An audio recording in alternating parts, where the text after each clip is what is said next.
Good morning, everybody. Very excited to have you all here from Europe and Africa, it seems.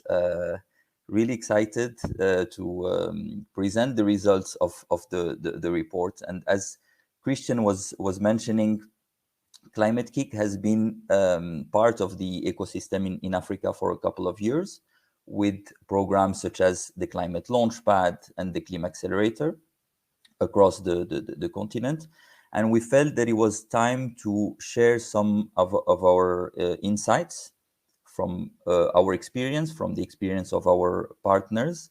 And we partnered with Brighter Bridges on this and to share some of these insights through the report called Adapt, Mitigate, and Grow that we would like to share some of the results with you today.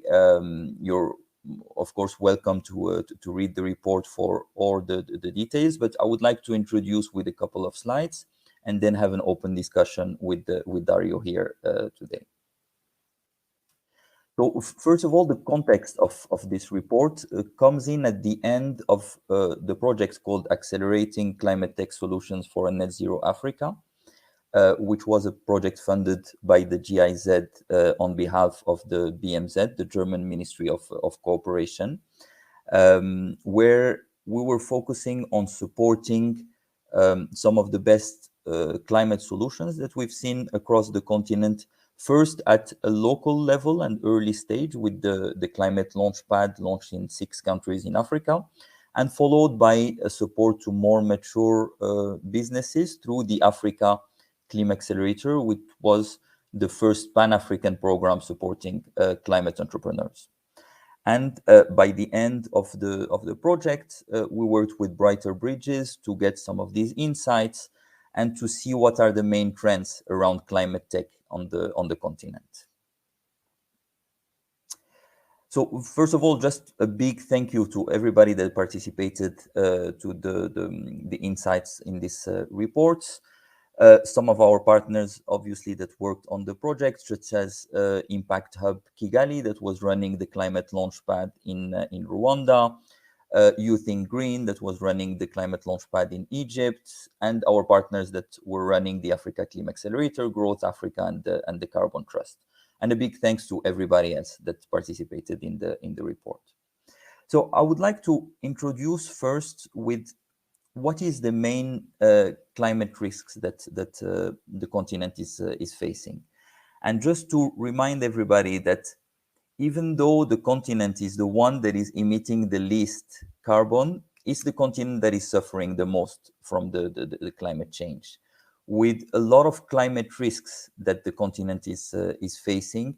And we can see it in the map, the first map on the left, that most of the Sahel region, the east part of Africa, that is the regions which are suffering the most and have the highest climate risks. And every time that we're looking at the top 10 countries suffering the most of climate change and having the highest risks, we often get countries such as Kenya, Tanzania, in the Sahel region, Niger, Chad, Madagascar in other contexts. And when we look at what are the main risks that the continent is facing, first one is the water scarcity. And we can see it in the second map from the World Resources Institute, that we see that most of the continent is actually suffering from water scarcity. And many countries are really under water stress, meaning that the rainfalls throughout the year is inferior as the water consumption in that country.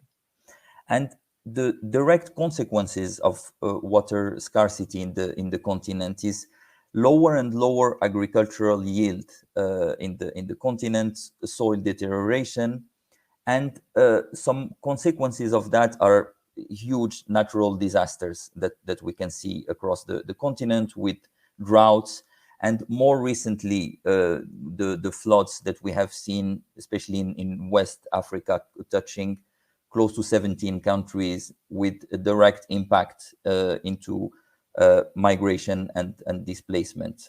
More than 150,000 people were displaced just in the last month. In another side, there is a big lack of access to energy and the lack of infrastructure across the continent, which makes around 600 million people that don't have access to energy grids.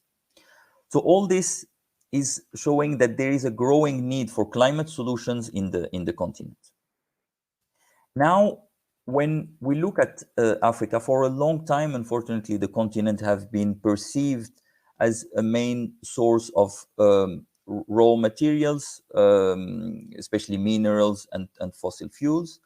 However, we really believe that the continent is actually a big land of opportunity when it comes to climate innovation, and mainly for three reasons. The first one is a really strong competitive advantage that the countries are having in terms of climate innovation, and we will see the case of renewable energy. The second one is a fast growing private sector and a strong contribution for the development of the economy of the different countries, as well as contribution to social development in the different countries.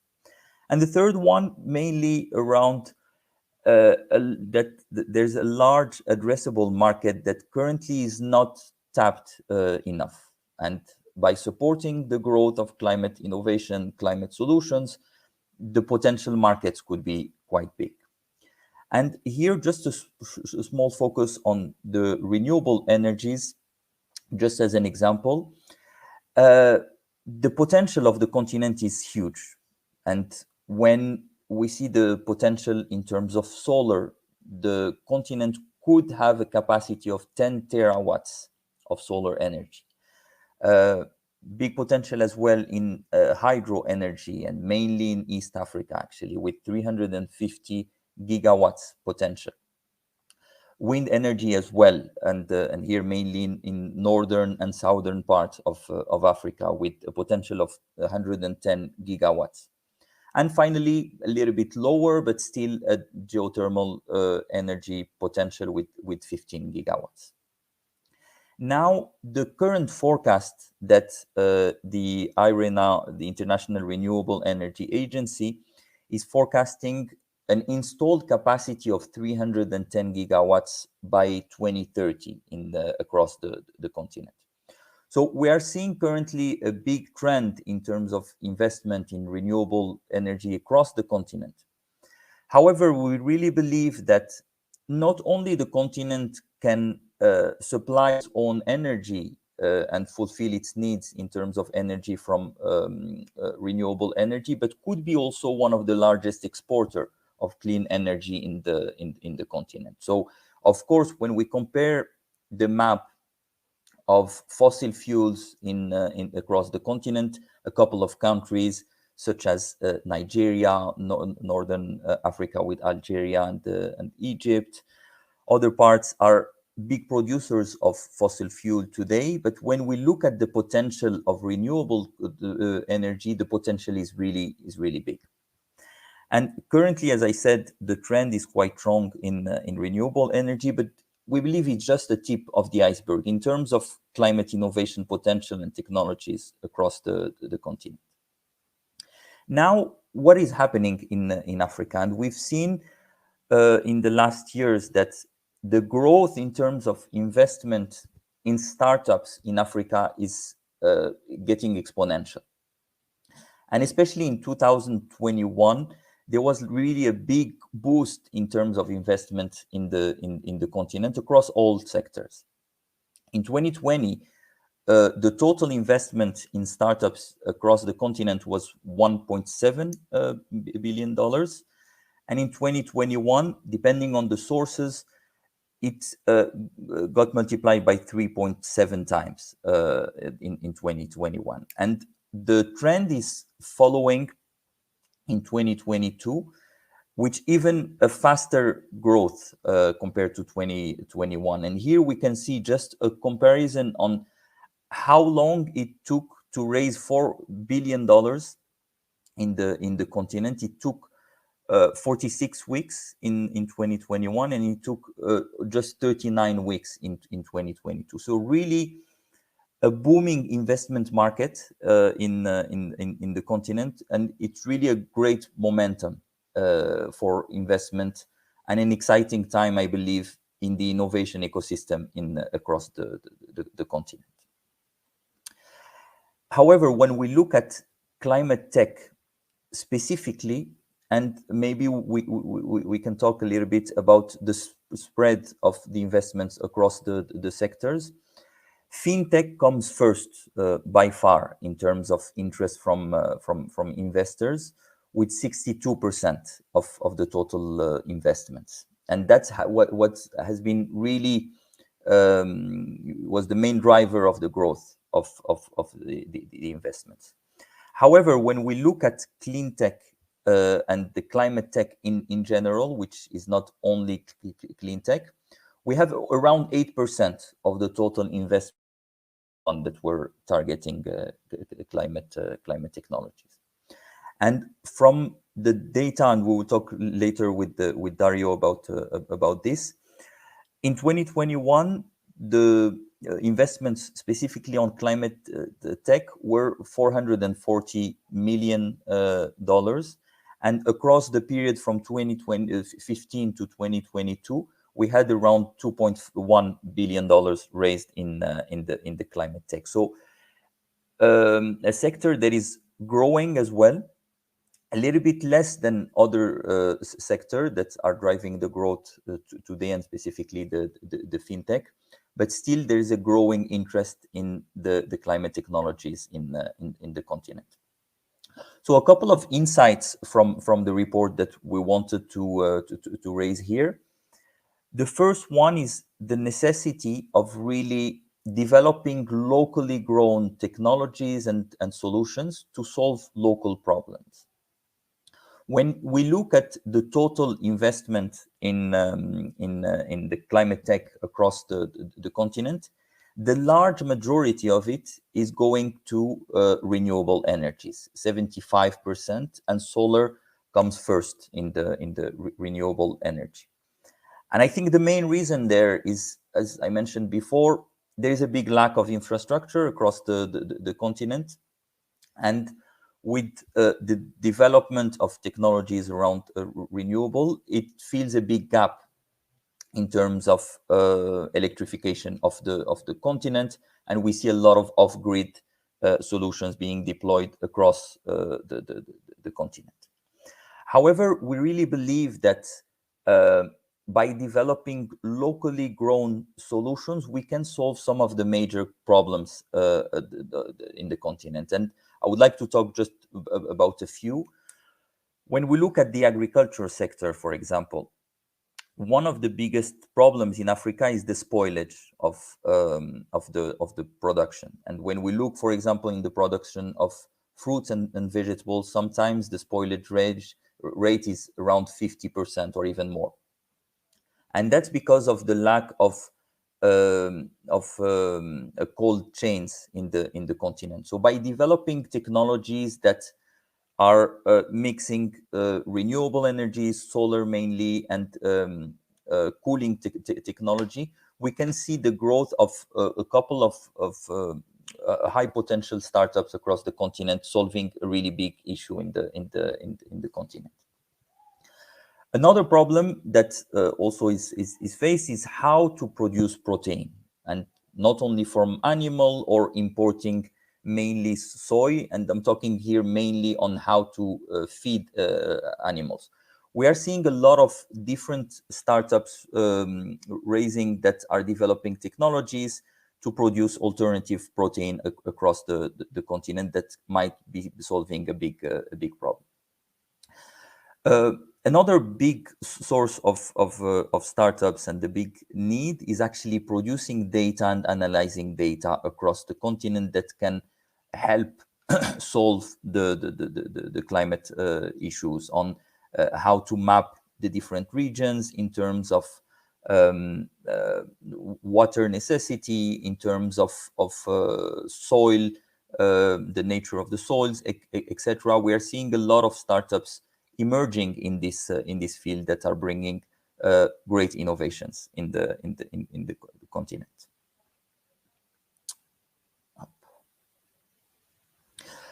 Another big insight that we would like to talk about here is when we are talking about Africa, obviously it's a huge continent with 55 countries across the continent. But when we look at the investments, they're mainly focused on a couple of countries. And the two countries that are coming by far first in terms of climate technologies is Kenya and Nigeria.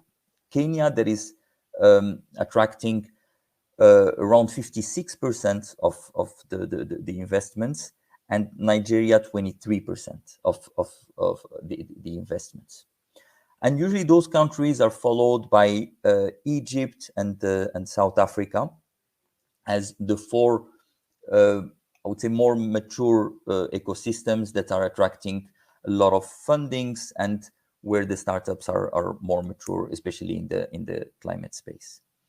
However, when we talked about the countries suffering the most from climate change, the highest risk countries, they are not necessarily the same. So there is a big need, obviously, to develop a lot of technologies in countries where the water scarcity is big. The Sahel region, for example, other countries such as Madagascar or others that really are suffering a lot, and the economies are suffering a lot from the impacts of climate change. So it's great that some countries are developing really fast and attracting a lot of fundings. But what to do with in other countries where the ecosystems still need to be developed so that we can foster the climate innovations more on those countries.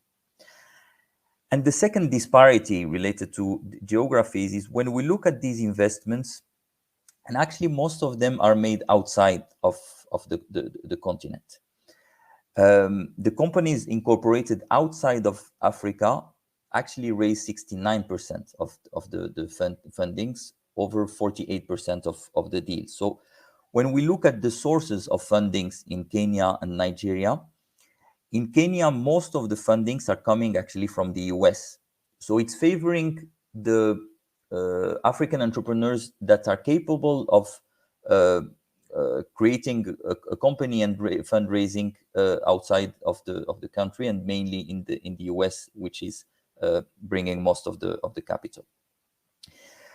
In Nigeria, it's a little bit different. There's still a lot of investments made within the country, but still it's a similar trend. A lot of the fundings are coming outside of the continent.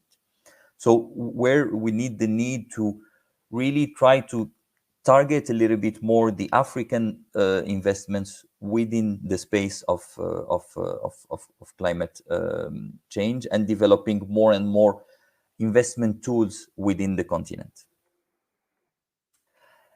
Another insight that we wanted to talk about here is what we feel is an insufficient dedicated support to climate entrepreneurs and climate startups.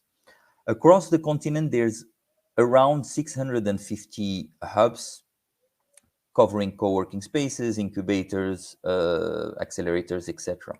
And only 4% of those are fully focused on supporting climate entrepreneurs. Others have programs, but still there is a lack of direct support to climate entrepreneurs with climate dedicated services, etc. And just wanted to tackle a few gaps that we are identifying here. The first one is around policy.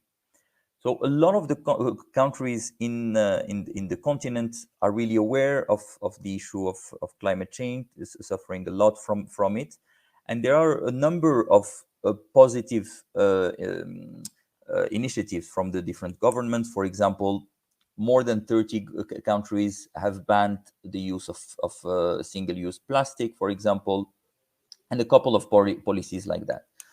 However, we feel that there is still a gap on regulations that are directly targeting climate entrepreneurs and putting more incentives for the entrepreneurs to develop and launch their businesses, and as well as investors to actually invest in climate startups. Also, we feel that there could be much more alignment around the different stakeholders supporting climate entrepreneurs, building a real continental network of entrepreneurship support organizations to really act together to build a stronger environment to support climate tech solutions. Now, specifically on the investment, and when we look at where the money is coming from on the investments targeting the startups, we feel there is a big gap, as you can see in this graph here, mainly on the support targeting the really early stages, because we are seeing a lot of new innovations coming in, and that gap is really hard to overcome, specifically around the pre-seed, the seed, and potentially even in business angels targeting specifically climate startups, where really we see a big need of investment tickets that are around $100,000 to $500,000 to really enable the emergence of a large number of high potential startups before they actually reach the Series A capital, where there is more and more interest in the continent on that space. And I will just finish by this and open the floor with Dario. In the report, you will see different insights from different stakeholders, such as the support ecosystems, different insights around the private sector, the government, and the consumers. I will not go through details here, but probably we can open this during the breakout session and talk about the different issues that are targeting the different stakeholders. So I would like now to, maybe I stop sharing my screen. Up. Hello again, Dario, and thanks a lot for joining us. Just would like to open up the Q&A with you. And first of all, maybe Dario, if you can talk to us a little bit about Brighter Bridges. Yeah, your foundation, what are your different activities, and tell us a little bit more of what you do. Thanks, Ayub. Thanks for the excellent presentation. I think we should probably get you to do the public speaking of all of our reports. There was it's a great summary. Yeah, so myself, I'm Dario. I think there's part of our team also connected in the call, and so feel free to connect in the chat. So Brighter was born 4 years ago. Actually, October is our birthday month. And we were born as a magazine to discuss the brighter side of emerging markets. And the idea was to provide some sort of like slow news, more analytical side to the sort of the body of literature that was present at the time, or wasn't present really at the time. And so the company went evolving into market research, but we were producing more content, especially visual data visualization and visual content. And then as soon as we started monetizing, we saw the opportunity to start building what is now the Brighter Intelligence Engine, which is very much the core of everything we do in Brighter. So the data basically power all our research, and then all the additional engagement that we do with the ecosystem is part of another type of asset, which is the network that we're now building across the continent and beyond. We just maybe a couple of thoughts about the why of our engagement into the climate tech smart agriculture space. We've seen over the past, I would say, 18 to 24 months, a huge increase in the demand for this, and also a huge increase in the supply. Obviously, some of this is reflected in what you see in the report. But we are seeing, especially with COP27 and a number of sort of measures that are being implementing globally, this trickling down onto Africa, especially because of the setting and the lack of sort of the grid and infrastructure off grid, which is by far the largest recipient of capital on the continent when it comes to innovation and tech in climate space. Because of this, like we've seen like a huge increase in the uptake of this as an alternative and a complement to the current infrastructure. But open to questions. I don't know if you have any questions as well. But also everyone, please feel free to ask anything. Really, ask away. Yeah, thanks a lot for all the data that you're producing. And as I mentioned, this is a big gap actually across the continent. We really need more and more data analysis to actually target a little bit better, probably the actions of international development agency that are supporting the development of the ecosystem, basically. I have a question actually, because you've been observing the different ecosystem across the continent and their evolution. And maybe if you can share with us some of the learnings from other industries and sectors, and specifically from the fintech industry that have been absolutely booming in the last. Can you share maybe some of those learnings that you've seen, and especially if there is something that in the climate space could be kind of replicated from the other sectors? Yeah. Thanks. So I would say that aside from financial inclusion, that then kind of morphed into what we see now as fintech, in the sense that startup took the place of microfinance institutions back in that we will see maybe 10, 15 years ago. From this, we've observed that like the lack of finance and the transactions are the lack of finance was the minimum requirement for any transaction to then happen. And what we've seen is what we always say in talks and the reports is that the transactions are the first piece of then a relation between parties, right? In commercial ways. So to meet the demand and supply, you need to have a transaction. But if in order for that these transactions to happen, you need to have the capital, you need to have a channel for that capital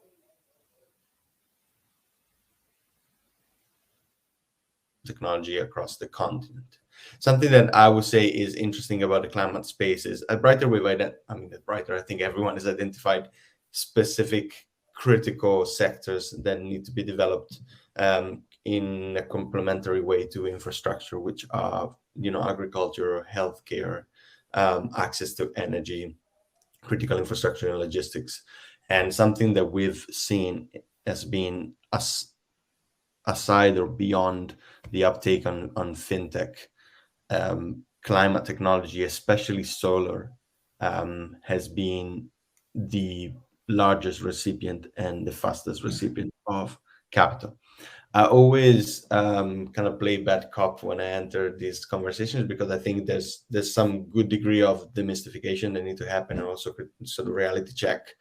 There's like the vast majority of capital goes to solar energy and in the climate space. So if, as you might have seen in the report, and as you will see in the report, we've actually broken down the sector, or this umbrella sector, into several different verticals. So anything from waste management to cold storage, to solar energy, or other types of alternative and green energy. And solar energy is the largest recipient of cash, but we need to make a differentiation between the sort of the target of this report, which was more the SME type of sort of startup solar developer, all the way from from the big guys of B-Box all the way down to sort of new starters and new experimental projects. But we need to make differentiation between this and the large solar farms that governments are developing. There's something that, when you show the maps of the geographical distribution, what we've seen is there's a peak in Kenya and Nigeria, because which is driven by money coming from abroad.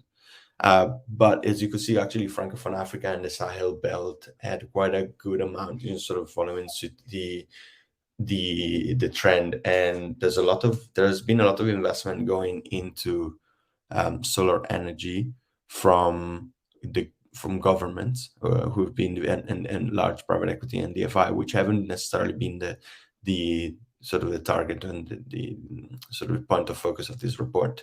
But there has been, in addition to the development of solar energy, sort of the financial push of solar energy developers across the continent. There's been quite a lot of investment from anyone from Egypt to Morocco and Mali and Senegal, which has been fairly promising, and I think it's something that is worth mentioning, because it could skew, like you see these millions going, hundreds of millions going into solar startups, but there's more millions and hundreds of millions, if not billions, going from the large impact funds into the government-led initiatives.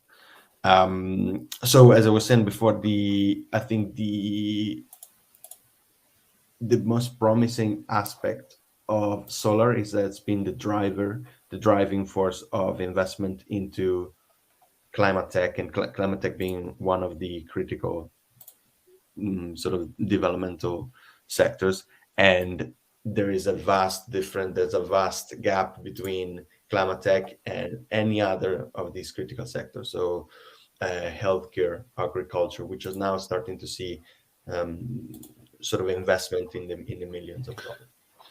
I think yes, please, Andrew. Dario, if I can just interrupt you for a moment. We're just coming towards the end of the time we've allocated for the Q&A, and I think there might be a few questions in the audience. I'm sure the information you're sharing is gold. It has been gold, but let's see. There was one question, I think, coming through from... I'm not sure where I need to look to see the questions. That's fine. From Oluwato Sin Ajiri, you have a question. Comments from David Morrison saying, finance is a major bottleneck for CO2 removal. Communities in the Sahel who do not have access to capital carry out baseline assessments, etc., a prey for market makers who offer to administer but take more than 90% of carbon market value. Do you have anything? It's not necessarily a question, but can you comment upon that, Dario? Yeah, I'm just reading through it again.